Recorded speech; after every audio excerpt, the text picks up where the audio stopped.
어려운 중에도 이렇게 찬양 연습하고 또 특별 찬양해 주시는 우리 엘리온 찬양대 감사드립니다.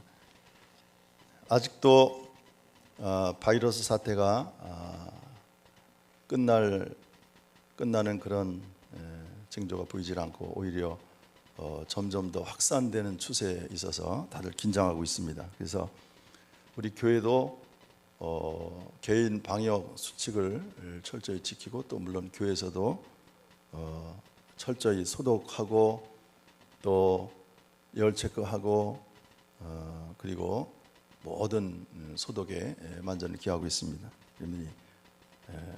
그래도 한국 교회 수만 개의 교회에서 그 정도가 발생됐다고 하는 것은 그래도 교회가 아주 모범적으로 방역 수칙을 지키고 있기 때문이다 하는 것을 보여주는 것인데, 물론 세상 사람들은 교회 때문이다 그렇게 자꾸만 뒤집어 씌우지만 사실은 교회처럼 이렇게 매주 모이고 또 열심히 하면서 그 정도 확진자가 나타난다고 하는 건 거의 불가능한 기적에 가까운 일이거든요. 어쨌든 우리도 열심히 또 최선을 다해서 정부 시책에 적극 참여하면서 열심히 할 수 있기를 바랍니다.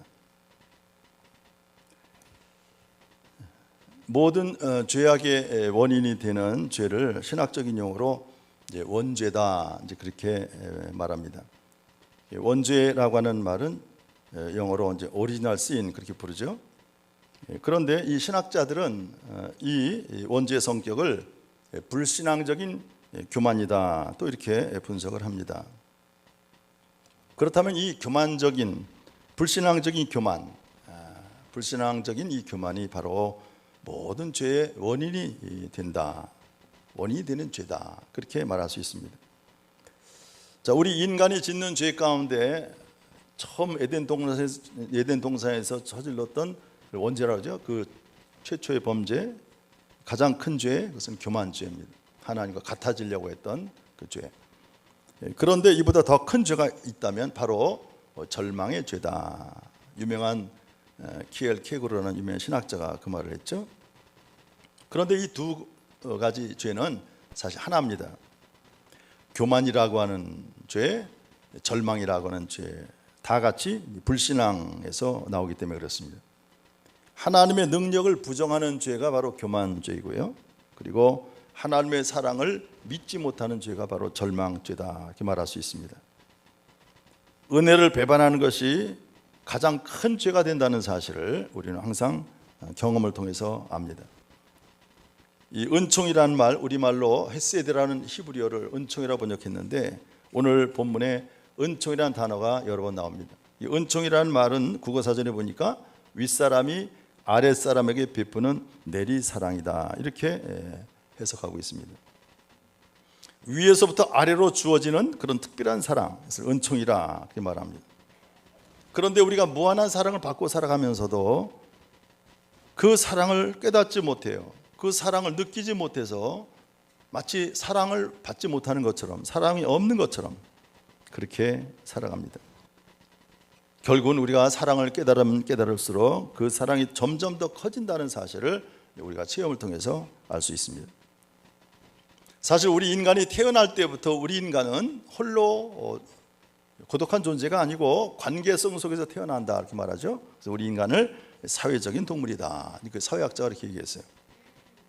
태어나면 부모님이 계십니다. 어머니, 아버지가 계시고 또 먼저 태어난 형제, 자매가 있습니다. 또 이웃이 있습니다. 이렇게 우리는 이렇게 관계를 맺고 살아가는 것입니다. 이 세상에 혼자 태어난 사람은 아무도 없습니다. 그래서 석가모니가 달관에서 했다는 천상천하 유아독존이다. 온 세상에 나 하나밖에 없다라고 하는 말은 그건 잘못된 이야기입니다. 있을 수 없는 말입니다. 혼자만의 사람도 없고 혼자서 존재할 수도 없기 때문에 그렇습니다. 혼자 태어나지도 못했고 또 혼자 죽을 수도 없습니다. 결국 이렇게 사람은 복잡한 관계성 속에서 인연을 맺고 그 속에서 살아가고 있는 존재입니다.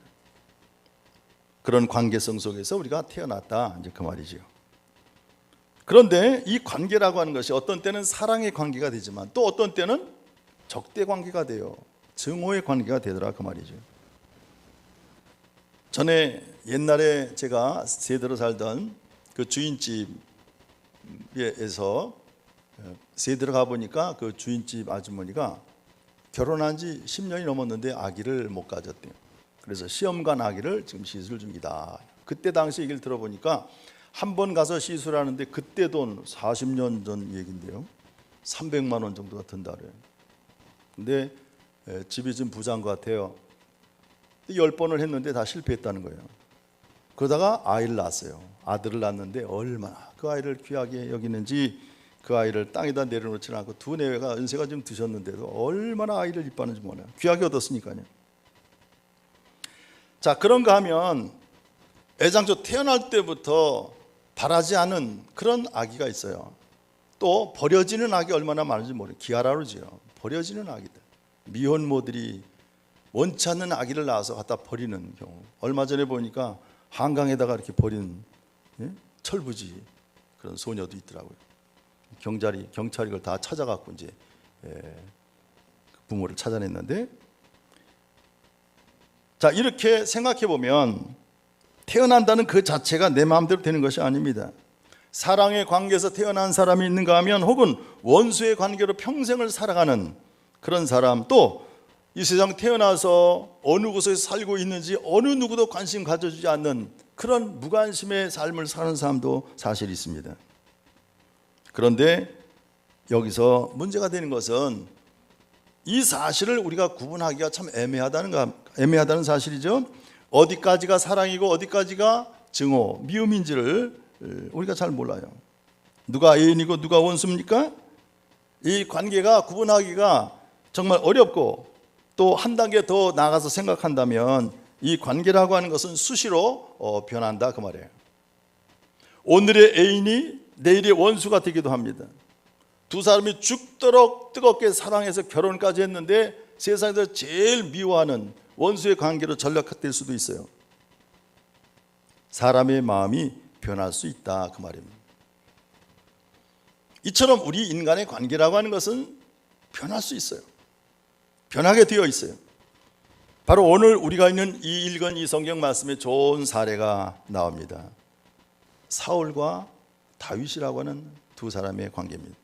이 두 사람은 이 문제에 대해서 우리에게 좋은 신뢰가 되죠. 그 당시 사울은 이스라엘 왕이었고 다윗은 그의 신하였습니다.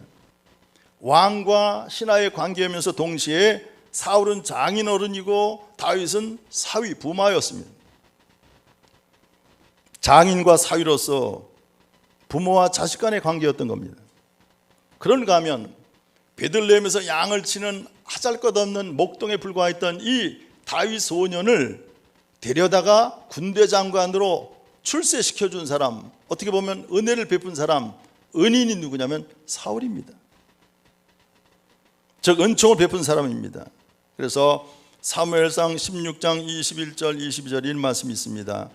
사울이 그를 크게 사랑하여 자기의 무기 드는 자로 삼았다 그랬고요. 그 다음에 아버지 이사에게 찾아가서 이렇게 얘기합니다. 원하건대 다윗을 내 앞에 모셔서게 하라. 그가 내게 은총을 얻었느니라. 이렇게 말합니다.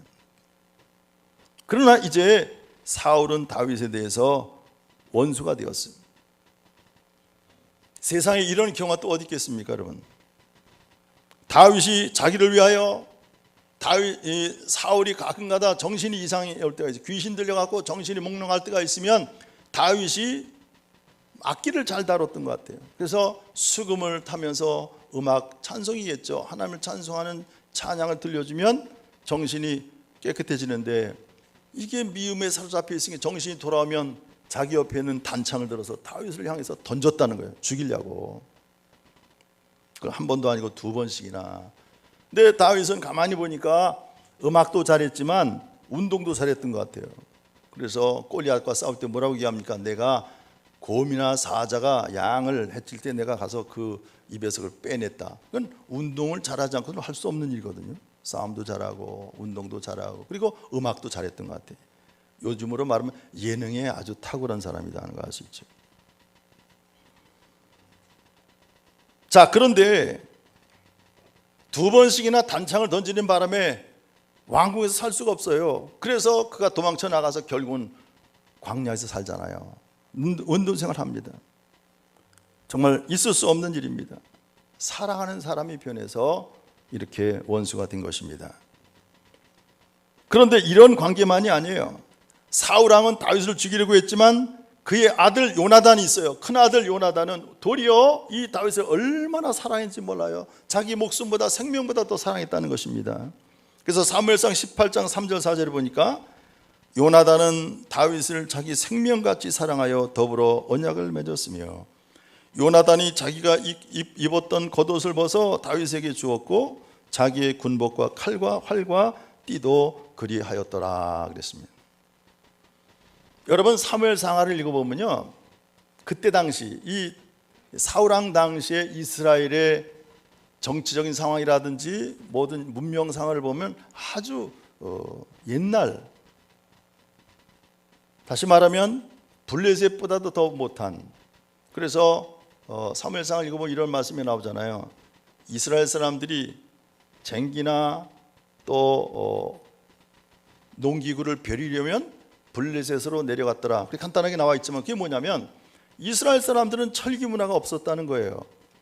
블레셋 사람들이 철기 문화를 가지고 있어서 이스라엘 사람들이 꼼짝 못하는 거예요. 무기가, 이스라엘은 쇠로 된 무기가 없으니까 기껏 해봐야 박달나무로 된 몽둥이나 들고 전쟁터에 나갔던 거예요, 이스라엘 사람들은. 그리고 뭐라고 되냐면 사울왕과 요나단이 군대 장관이었으니까 사울왕과 요나단 외에는 군복을 입은 자 없었더라. 이 갑옷도 왕하고 군대 장관인 총사령관인 요나단밖에는 나머지는 군복도 무장옷도 못 입었던 거예요. 그 정도로 그런 상황 속에서 이 요나단이 자기가 입었던 겉옷, 군복이죠, 겉옷을 벗어서 다윗에게 주었고 자기의 군복과 칼과 활과 띠도 그랬다, 줬다는 거예요. 지금 칼창이 아니고 옛날 고대, 다시 말하면 자기의 생명을 보호해주는, 생명이 그 군복을 입음으로써, 갑옷을 입음으로써 활로부터 창으로 칼로부터 보호해줘야 되는 그 갑옷을 다윗에게 줬다는 거예요. 다시 말하면 다윗을 그렇게 사랑했다는 거죠. 어느 누가 생명을 줍니까? 이렇게 사랑합니다. 보통 관계가 아닙니다. 더구나 요나단은 부왕 사울왕의 뒤를 이어서 장자로서 왕을 이어갈 세자입니다. 왕자예요. 그런데 뭐라고 얘기해요? 다윗에게, 야, 이 다음에 네가 왕 될 것이다. 자기의 왕위를 다윗에게 양보해요. 그러면서 오히려 이렇게 얘기하잖아요. 그때 당신 네가 왕이 되면 우리 가족들 좀 잘 돌봐줘라, 그렇게 얘기해요. 여러분, 이 다윗과 요나단의 관계, 우정의 관계는요, 이 세상 어느 누구도 따라갈 수 없는 그런 대단한 생명같이 깊은 사랑의 관계를 가졌습니다. 세상에 다시 없는 우정이요 사랑입니다. 친구로서 최고의 우정을 나눈 정말 훌륭한 모델로서 우리는 흔히 이 다윗과 요나단을 예로 듭니다. 바로 여기에 문제가 있습니다. 사울왕은 분명히 원수입니다. 그러나 그의 아들 요나단은 생명을 나누는 친구라 이 말이에요. 그런데 이 사울왕이 누구예요? 바로 친구의 아버지라 이 말입니다. 그런가 하면 사울왕은 기름 부음 받은 하나님의 종입니다. 지체 높은 왕입니다. 존경받아 마땅한 사람입니다. 그런데 자신의 신하요 또 자기의 사위, 자식을 죽이려고 쫓아다니는 페류나가 되었다, 그 얘기예요.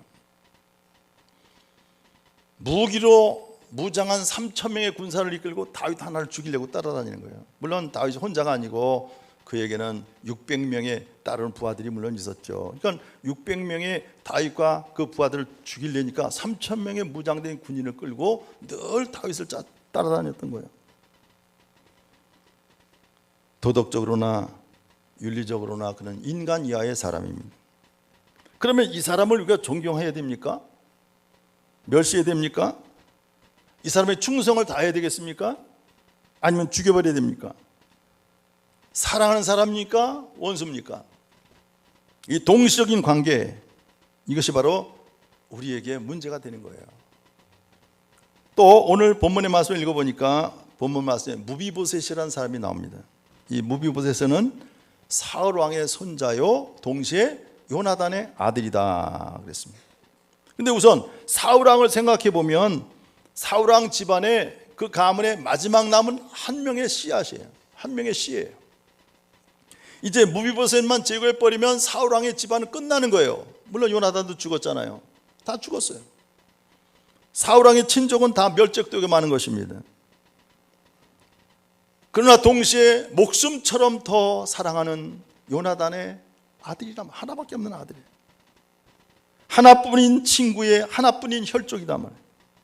그러면 이제 이 무비보셋을 어떻게 대우해야 될 것이냐 그 말. 오늘 본문에도 보니까 사울의 손자 요나단의 아들 무비보셋 이렇게 소개하고 있어요. 그러면 사울의 손자로 볼 것이냐 요나단의 아들로 볼 것이냐. 원수인 사울 왕의 손자로 봐야 되느냐 생명같이 귀한 친구 요나단의 아들로 보느냐. 이 복잡한 관계는 생각해 보면 사실 다윗만의 문제가 아니라 저와 여러분의 문제이기도 합니다. 우리가 세상 살아가다 보면 미운 사람 얼마나 많습니다. 심지어는 적대 관계를 가는 사람 있잖아요. 나타나기만 하면 괜히 오금이 저리고 온몸이 떨리고 막 심장이 박동되는 그런 사람이 있잖아요. 싫어서, 미워서. 우리의 인생사도 다 그렇습니다. 어느 관계를 선택해야 되느냐, 어느 관계로 우리가 생각해야 되느냐, 그게 문제입니다. 동기에 의해서 보는 관계가 있는가 하면 현실만 보고 또 실리적으로 생각하는 관계도 있고 또 먼 훗날 장래를 생각하는 종말론적인 관계도 있습니다. 먼 훗날에 어떻게 될 것이냐, 믿음으로 보느냐 아니면 현실로 보느냐, 눈에 보이는 것으로 보느냐 보이지 않는 것으로 보느냐, 이러한 문제가 있습니다. 그런데 오늘 다윗이 이 무비보셋을 보는 시선을 보니까, 시각을 보니까 합력하여 선을 이루시는 하나님의 그 놀라우신 섭리를 깨달았어요. 이미 이루신 하나님의 크신 은총 안에서 이 문제를 해결하고자 하는 것입니다. 이 문제를 해결한 다윗을 본받을 수 있기를 바랍니다. 저와 여러분은 이 다윗의 처신하는 그의 지혜로운 모습을 한번 보세요. 그는 좋은 기회가 있었음에도 불구하고 왜 사울 왕을 죽이지 않았습니까? 우리가 아는 것처럼 아둘람 굴 속에 숨어 있을 때 용변을 보러 들어온 그를 단칼에 죽일 수 있었어요. 시황문제에서 낮잠 자고 있는 이 사울 왕을 단칼에 죽일 수 있었어요. 오히려 그의 사랑하는 바로 밑에 부하가 아비새가 나한테 명령만 하십시오. 내가 가서 단칼에, 두 번도 아니고 단칼에 죽이고 오겠습니다. 그래. 또 뭐라고 얘기해요? 하나님이 좋은 기회를 주셨습니다. 그러잖아요. 그런데도 다윗은 오히려 아비새를 막 야단치잖아요. 그러면서 뭐라고 얘기합니까? 하나님이 기름 부신 종인데 어떻게 내가 죽일 수 있겠느냐, 그렇게 이야기합니다. 왜 그는 그렇게 미움을 받으면서도 끝까지 원수인 사울을 용서했는가? 또 심지어는 그를 사랑하기까지 하잖아요. 사랑합니다. 죽은 다음에 보면 알 수 있잖아요. 죽은 다음에 물론 요나단도 있었지만 사울 왕을 위해서 조가를 지어서 백성들에게 부르게 하잖아요. 근데 그 가사 내용도 보면 참 사울에 대해서 정말 애틋한 마음을 다 표현합니다. 한 번도 자기의 미움, 감정, 원수의 관계를 이야기한 적이 없어요. 어쩌면 하나님께 버림받은 사람이지만 다윗은 그를 버리지 않았어요. 끝까지 하나님의 종으로 기름 부음 받은 왕으로 대우했다 그 말이에요. 그 이유가 무엇입니까? 오늘 말씀해 보니까 이 다윗은 하나님의 은총을 알았기 때문에 그 은총 안에서 모든 사람과의 관계를 소화했던 거예요.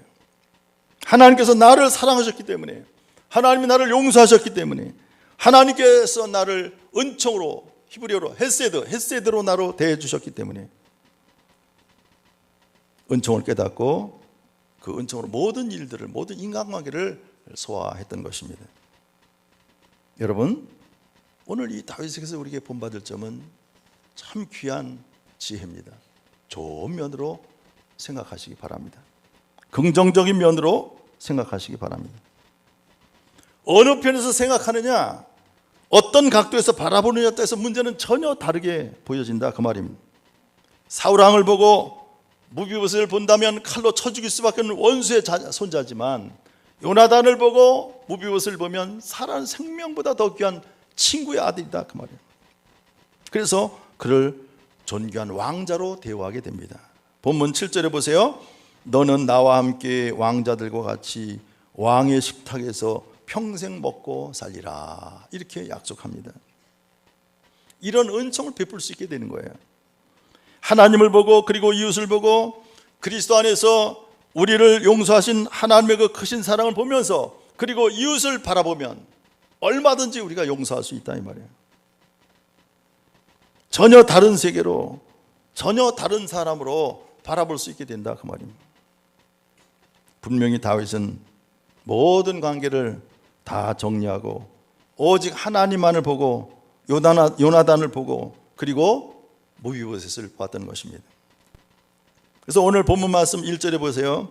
내가 요나단으로 말미암아 그 사람에게 은총을 베풀리라, 이렇게 얘기하잖아요. 요나단으로 말미암아, 요나단을 보고 내가 은총을 베풀겠다, 이렇게 얘기하는 거예요.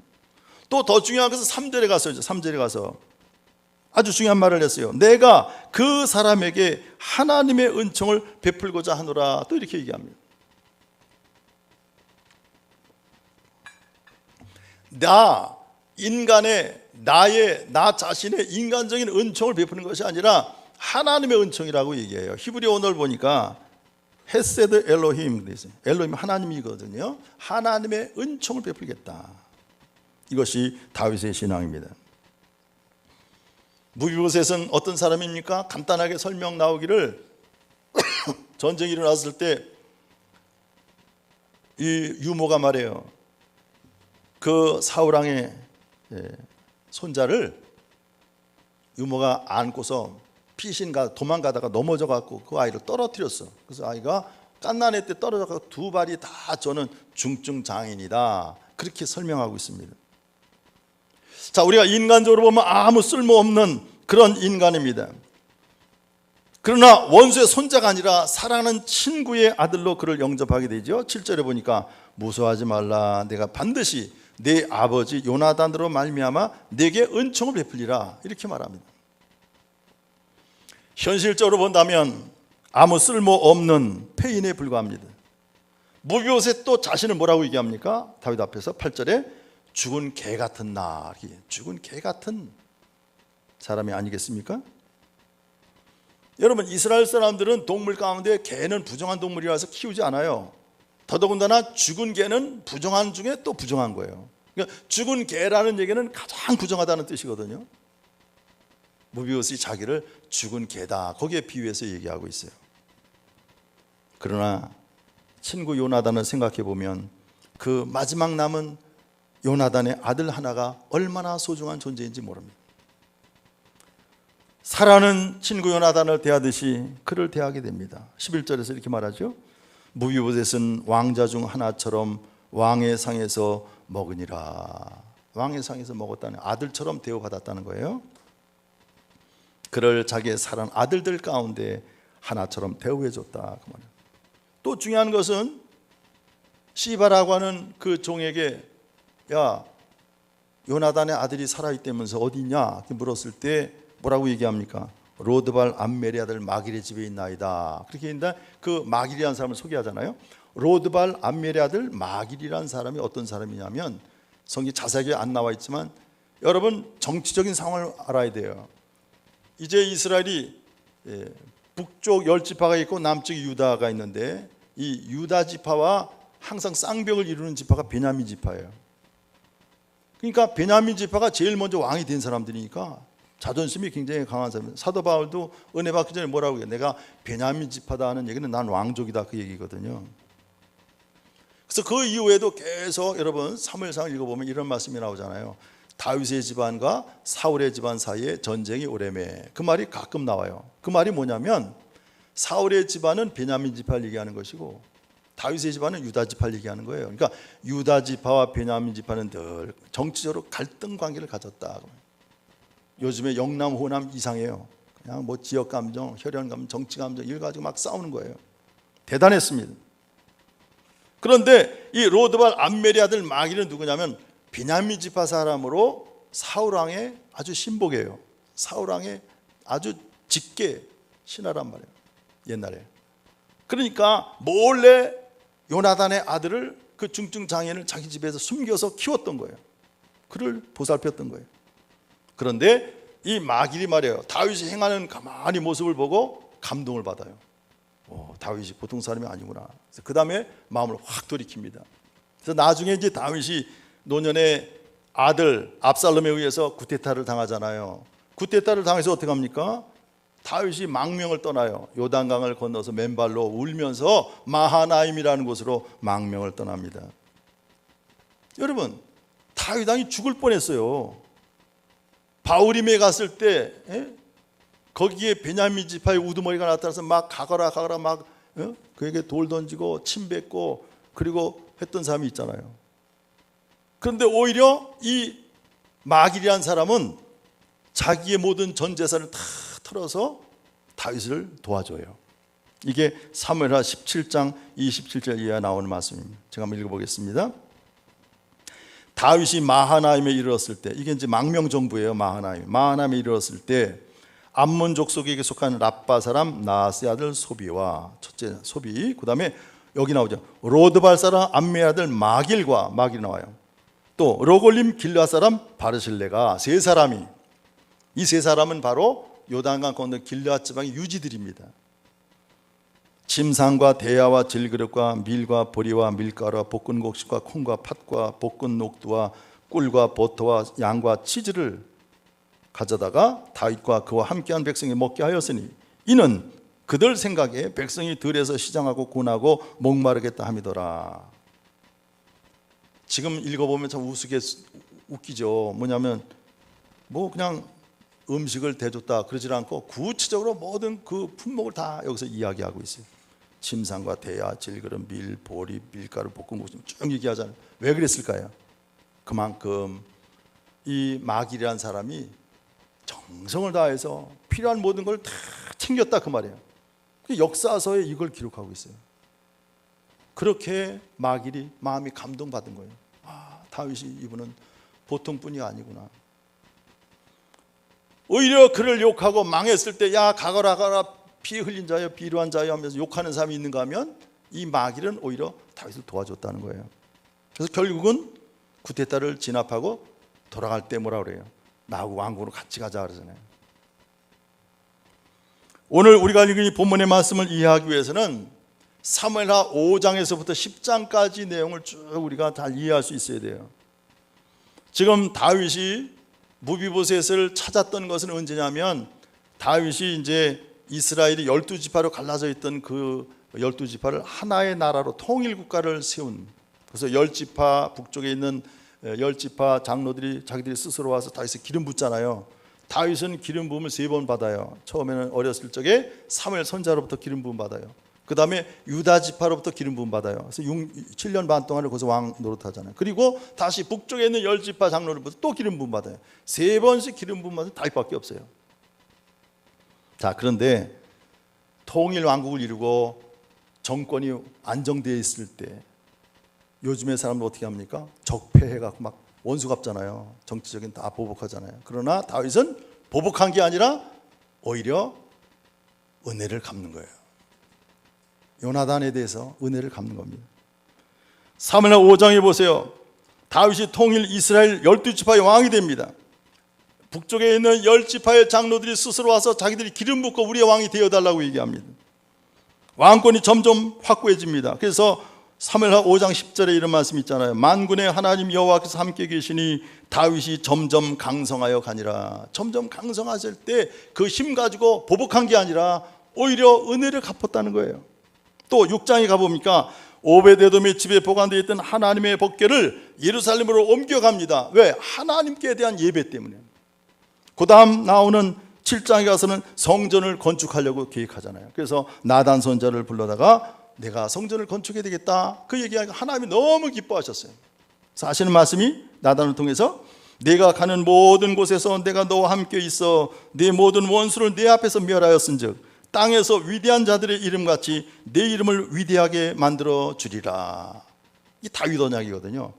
열왕기 사무엘하 7장에 나오는 이 말씀이 다윗 언약이다. 신학적으로 이렇게 얘기해요. 내 이름을 창대케 해줄 것이고 영원히 내가 왕권이 이어질 것이다. 근데 사실 이스라엘 역사를 보면 시드기야 왕 때 망하잖아요. 바벨론 포로 끌려가잖아요. 망한 거 아니에요? 근데 우리 망한 줄 알았는데 아니에요. 다시 예수 그리스도가 다윗의 집안에 태어나서 영원히 온 세상에 예수 그리스도 이름이 날리잖아요. 이 말씀 그대로 이루어진 거예요.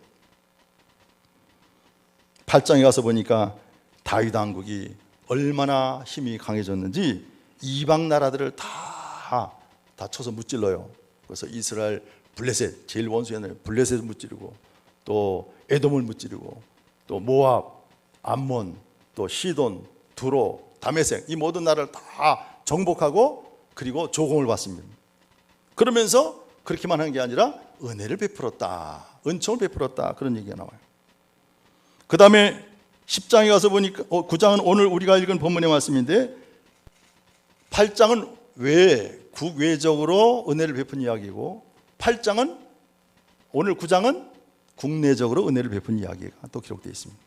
그래서 다윗이 은총을 받고 또 은총을 누리고 은총을 베푸는 사람은 10장에 가서 보니까 이방 나라에까지 다 은총을 베푸는 이야기가 이어집니다.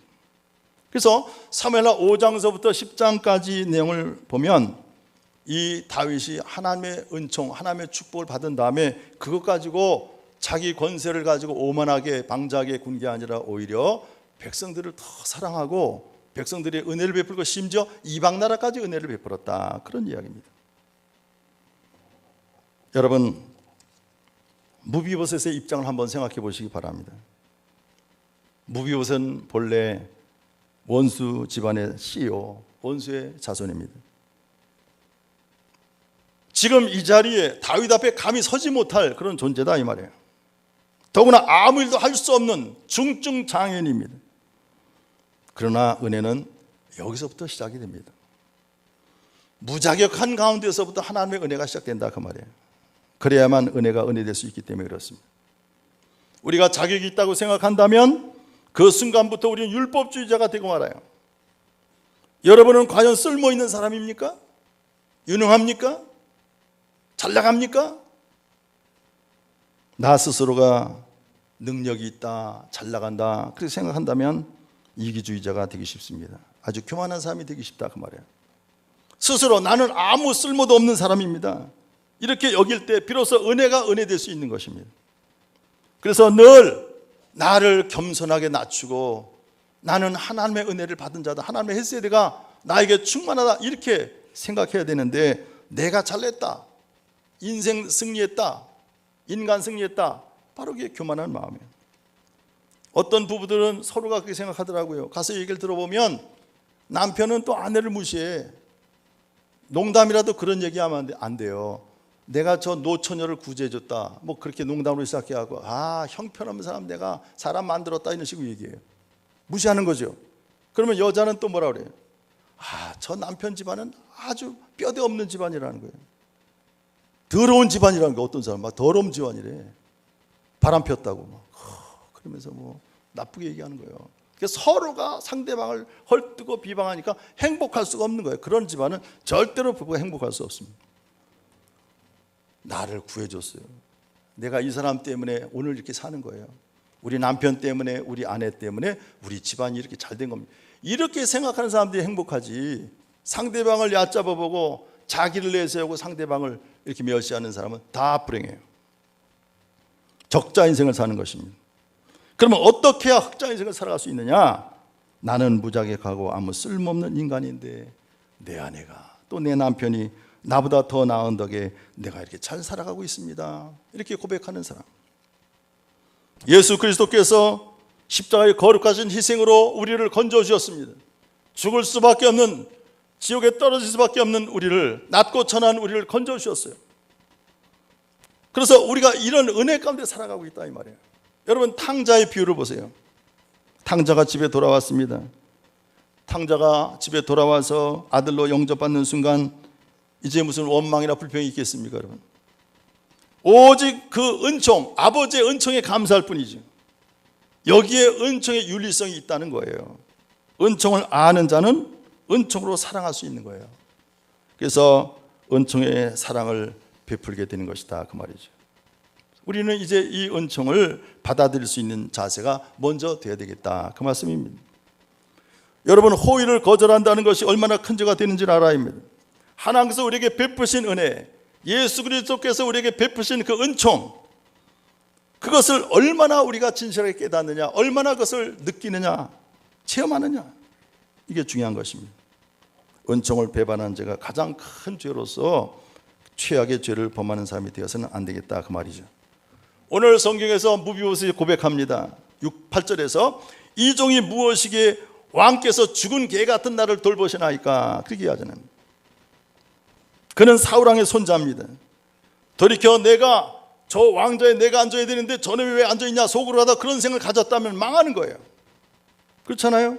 무비보셋 생각할 때 저 왕자는 내 건데 저놈이 왜 저기 앉아있어, 그런 생각 전혀 하지 않았을 겁니다. 죽은 개 같은 나를 어찌하여 왕자처럼 대우해 주십니까?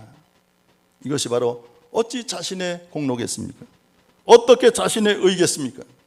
이렇게 생각하고 보면 무조건 모든 것이 다 감사하고 모든 것이 다 하나님의 은혜요. 바울이 고백했던 것처럼 하나님의 은혜가 내게 충분하다, 내가 너에게 충분한 은혜를 줬다, sufficient grace라는 말을 쓰잖아요.